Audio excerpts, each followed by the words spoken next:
ദൈവത്തെ ദർശിച്ചവരാണ് വിശുദ്ധർ.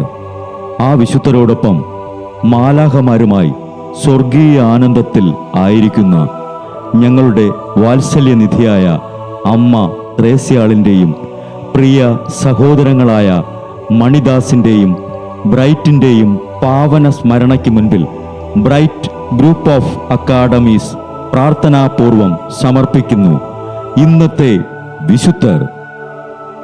അവതരണം അനിൽ കുഴിഞ്ഞകാല. ആശയം മുത്തയ്യൻ ആൻഡ് സെലിൻ പ്രിയ. സംവിധാനം സ്റ്റെനി ആൻഡ് സ്റ്റെനിച്ച്. ഇന്നേ ദിവസം തിരുസഭ മാതൃകയായി നൽകിയ വിശുദ്ധരെ അനുകരിച്ച് പ്രാർത്ഥനയോടെ ആ പാത പിന്തുടരുന്ന നിങ്ങൾക്കേവർക്കും കർത്താവിൻ്റെ തിരുമുഖം ദർശിക്കാൻ കഴിയട്ടെ എന്ന പ്രാർത്ഥനയോടെ ഞാൻ നിങ്ങളുടെ സ്വന്തം ജസ്റ്റിൻ.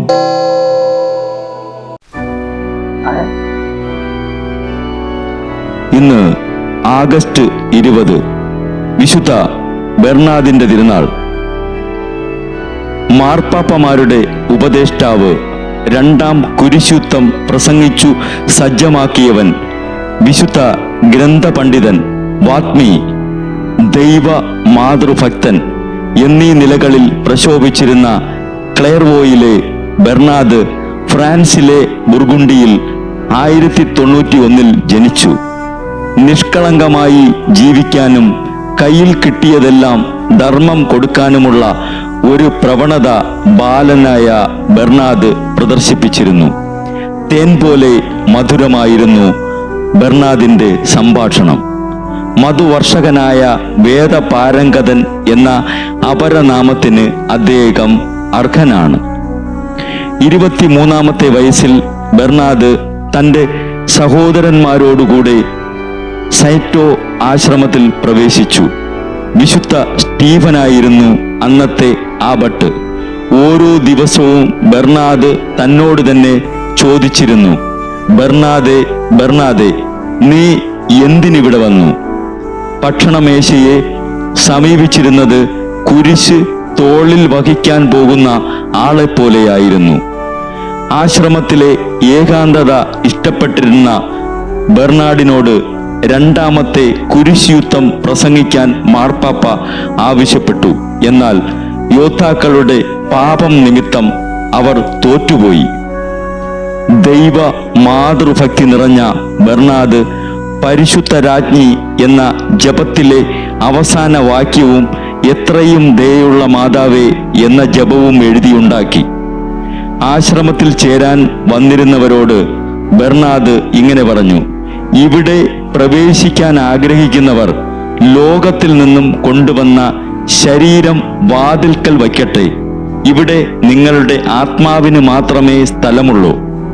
62-ാമത്തെ വയസ്സിൽ സ്വർഗീയ സമ്മാനം വാങ്ങിക്കാനായി ഈ ദൈവ മാതൃഭക്തൻ ലോകത്തോട് വിട പറഞ്ഞു.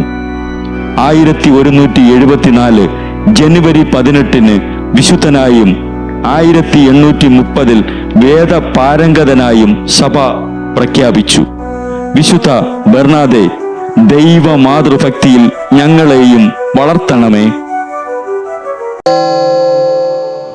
ബ്രൈറ്റ് കുടുംബത്തിൽ നിന്നും കർത്താവ് തൻ്റെ മുന്തിരിത്തോപ്പിലേക്ക് വിളിച്ച് പൗരോഹിത്യം നൽകി അനുഗ്രഹിച്ച റവറൻ ഫാദർ ബിൽ ബ്രൈറ്റും സന്യാസത്തിലേക്ക് വിളിച്ച് അനുഗ്രഹിച്ച് മണവാട്ടിയാക്കിയ സിസ്റ്റർ മരിയ ജോസും വിശുദ്ധരെ അനുകരിച്ച് ഇവിടെ ഈ ഭൂമിയിൽ ആത്മാക്കളെ നേടാനായി ഇരുൾ വീണ താഴ്വരയിലൂടെ നടക്കുമ്പോഴും പൈശാചിക ശക്തികൾ വിടാതെ പിന്തുടർന്ന് പീഡിപ്പിക്കുമ്പോഴും മരണം നിഴലായി കൂടെ നടക്കുമ്പോഴും ദിവ്യകാരുണ്യം എപ്പോഴും ആത്മാവിന് കരുത്തേകും പോലെ തിരുവചനമെന്നും പാതയിൽ വിളക്കായി ജ്വലിച്ച് ആ ജ്വാലയിൽ അനേകായിരം ആത്മാക്കളെ നേടിയെടുക്കാൻ സകല വിശുദ്ധരെ, മാലാഖമാരെ ഇവർക്കു വേണ്ടി എപ്പോഴും കർത്താവിനോട് മാധ്യസ്ഥം വഹിച്ച് പ്രാർത്ഥിക്കണമേ. അനുദിന വിശുദ്ധർ നടന്ന വഴിയെ നടക്കുന്ന ഇവർക്ക് പിന്നാലെ കൽപ്പനകൾ പാലിച്ച് കരുത്തോടെ നടക്കുന്ന ഞങ്ങളും ഞങ്ങളുടെ പ്രിയപ്പെട്ടവർക്ക് അരികിലെത്തി നിത്യസൗഭാഗ്യം പങ്കിടാൻ അനുഗ്രഹമരുളണമെന്ന് കർത്താവെ അങ്ങയോട് ഞങ്ങൾ പ്രാർത്ഥിക്കുന്നു.